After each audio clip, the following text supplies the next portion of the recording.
Capítulo 47. A batalha contra os espíritos de Satanás. Ao nascer do sol, Jesus e seus discípulos desceram da montanha para a planície. Absortos em seus pensamentos, os discípulos estavam impressionados, em silêncio. De bom grado, teriam ficado naquele lugar santo por mais tempo, mas havia trabalho a ser feito. Ao pé da montanha, um grande número de pessoas havia se reunido. À medida que se aproximavam, o Salvador instruiu seus 3 companheiros a não comentar sobre o que haviam testemunhado. Não contem a ninguém o que vocês viram, até que o Filho do Homem tenha sido ressuscitado dos mortos. Mateus, capítulo 17, verso 9.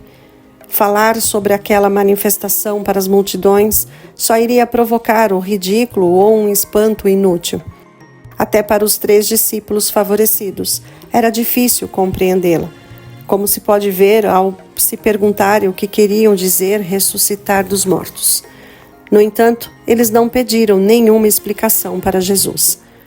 Ao avistarem Jesus, o povo que estava na planície correu para saudá-lo.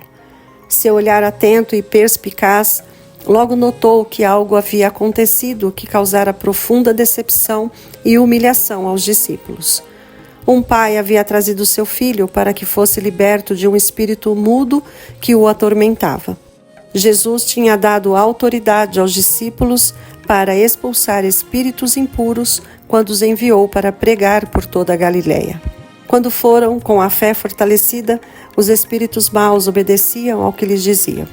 Agora, eles ordenaram em nome de Cristo que o espírito torturador saísse de sua vítima, mas o demônio apenas zombava deles. Os discípulos não conseguiam encontrar razão para aquela derrota. Sentiam que estavam trazendo desonra para os mesmos, para eles mesmos e para o Mestre. Além disso, na multidão havia escribas que tentavam provar que eles e o Mestre eram enganadores. E ali estava um espírito mau que nem os discípulos, nem o próprio Cristo podiam derrotar. Um sentimento de menosprezo e desdém contagiou a multidão. De repente, porém, a multidão viu Jesus e os 3 discípulos se aproximando. A noite de comunhão com a glória celestial havia deixado um brilho em seus rostos que impressionava os espectadores. O Salvador foi até o cenário do conflito. Olhando fixamente para os escribas, perguntou: "O que vocês estão discutindo?" As vozes antes tão ousadas e desafiadoras agora se calaram. Então, o aflito pai abriu caminho entre a multidão e, prostrando-se aos pés de Jesus, contou-lhe toda a sua história e problemas e decepções. "Mestre", ele disse, "eu te trouxe o meu filho, que está com o espírito que o impede de falar. Onde quer que o apanhe, jogue-o no chão. Pedi aos teus discípulos que expulsassem os espíritos, mas eles não conseguiram." Marcos, capítulo 9, verso 17 e 18. Vendo a descrença em cada coração, Jesus exclamou: "Ó geração incrédula, até quando estarei com vocês? Até quando terei que suportá-los?" Então, disse para aquele pai aflito: "Traga-me aqui o seu filho." O pai trouxe o menino e o espírito mau o jogou ao chão em convulsões de agonia. O jovem se debatia e espumava, enchendo o ar com pavorosos gritos. Mais uma vez, o príncipe da vida e o príncipe das trevas se encontraram num campo de batalha. Cristo, para proclamar liberdade aos presos e para libertar os oprimidos. Lucas, capítulo 4, verso 18. E Satanás para manter a sua vítima sob controle. Por um momento, Jesus permitiu que o espírito mau mostrasse seu poder. Jesus perguntou: "Há quanto tempo ele está assim?" O pai contou a história de longos anos de sofrimento.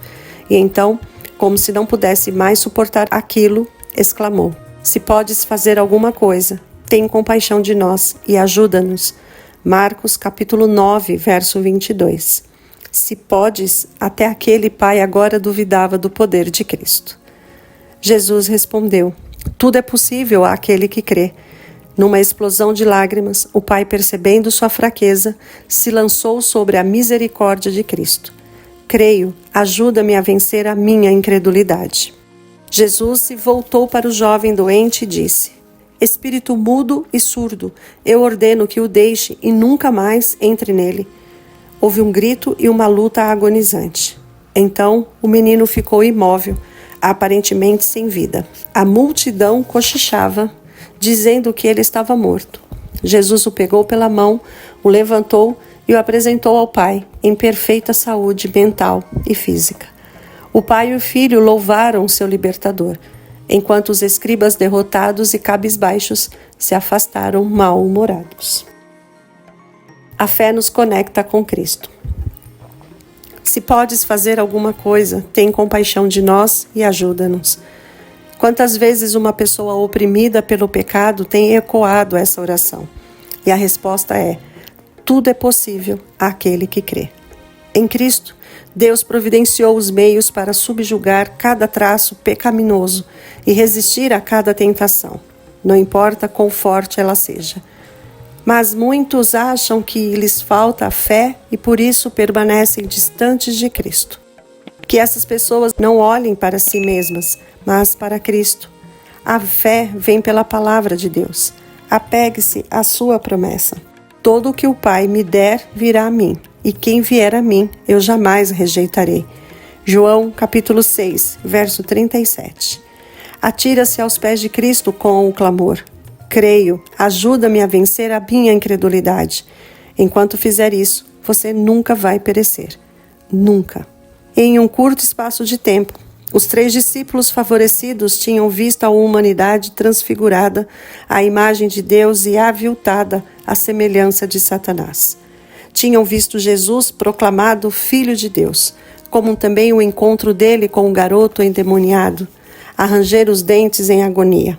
O poderoso Redentor, que poucas horas antes havia se apresentado em glória, agora se curvava para erguer do chão a vítima de Satanás, entregando-a curada ao Pai e à família.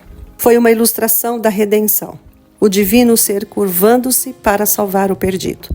Também representava a missão dos discípulos. Os servos de Cristo não devem passar a vida a sós com Jesus, no alto da montanha. Lá embaixo, na planície, pessoas a quem Satanás tem escravizado estão esperando pela palavra de fé que vai libertá-los. Quando Jesus estava a sós com os 9 discípulos, eles perguntaram: por que não conseguimos expulsá-lo? Jesus respondeu: porque a fé que vocês têm é pequena. Eu lhes asseguro que se vocês tiverem fé do tamanho de um grão de mostarda, poderão dizer a este monte: vá daqui para lá, e ele irá. Nada lhe será impossível, mas esta espécie só sai pela oração e pelo jejum. Mateus capítulo 17, versos 29 a 21.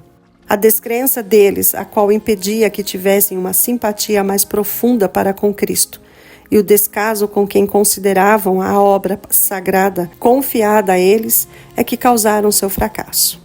Movidos pelo ciúme dos 3 discípulos escolhidos para ir com Jesus para a montanha, eles ficaram remoendo seu desânimo e mágoas pessoais. Nesse estado de escuridão, foi que tentaram enfrentar o conflito com Satanás. Para ser bem-sucedidos em um conflito como esse, a fé deles precisava estar fortalecida pela oração fervorosa, pelo jejum e por um coração humilde.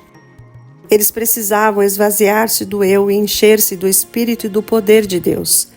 Somente a fé que leva à total dependência de Deus, a uma dedicação sem reservas ao seu trabalho, pode trazer a ajuda do Espírito Santo para a batalha contra espíritos maus.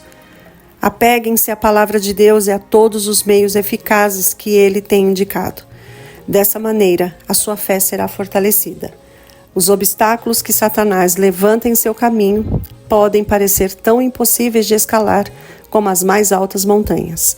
No entanto, eles vão desaparecer quando você exercitar a fé. Nada será impossível para você.